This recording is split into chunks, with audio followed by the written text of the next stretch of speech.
Help wanted, U.S. job openings hit record high. The number of job openings in the United States hit a record high of 9.3 million in April, the U.S. Bureau of Labor Statistics, BLS, said on Tuesday, as millions coming out of coronavirus hibernation unleash pent-up demand and businesses ramp up operations to meet it. Job openings hit a record high while 1 in 3 businesses struggle to find skilled talent. U.S. job openings surged by nearly 1 million to a new record high in April, while more people voluntarily left their employment, strengthening the view that a recent moderation in job growth was due to supply constraints. Job openings, a measure of labor demand, increased by 998,000 to 9.3 million on the last day of April, the highest level since the series began in December 2000, the Labor Department said in its monthly Job Openings and Labor Turnover Survey, or JOLTS report, on Tuesday. Hiring was little changed at 6.1 million in April from 6.0 million in the prior month.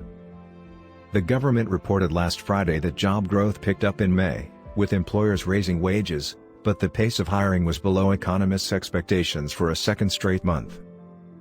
Job openings increased in several sectors in April, including accommodation and food services, which saw 349,000 additional posts added, according to the BLS's latest Job Openings and Labor Turnover Survey, JOLTS.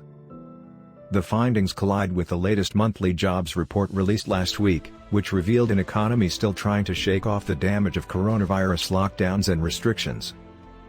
The labor market is on the right track, but there is still millions of workers yet to be absorbed in the economic recovery, Economic Policy Institute's senior economist Elise Gould wrote in a Tuesday blog post. The disconnect between jobless Americans and record-high job openings has spawned debate among economists as to what is driving the disconnect. High quits mean workers feel comfortable leaving their jobs in search of better matches.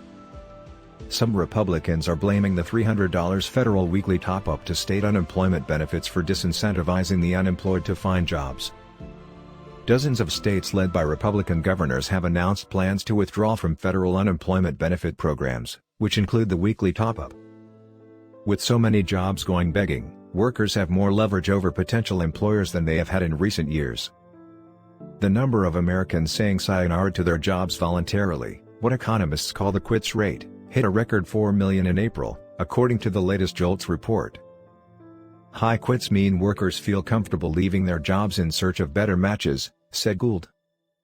With at least half of the American population fully vaccinated, authorities across the country have lifted virus-related restrictions on businesses, which nearly paralyzed the economy early in the pandemic.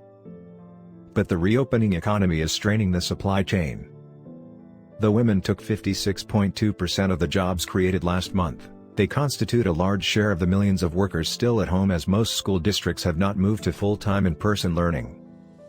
Nearly 1.8 million women have left the labor force since February 2020.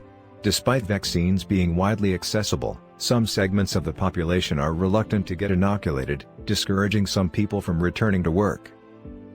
Government-funded benefits, including a $300 weekly unemployment subsidy, are also constraining hiring. Republican governors in 25 states, accounting for more than 40% of the workforce, are terminating this benefit and other unemployment programs funded by the federal government starting next Saturday. The expanded benefits end in early September across the country, which together with more people vaccinated and schools fully reopening in the fall, is expected to ease the work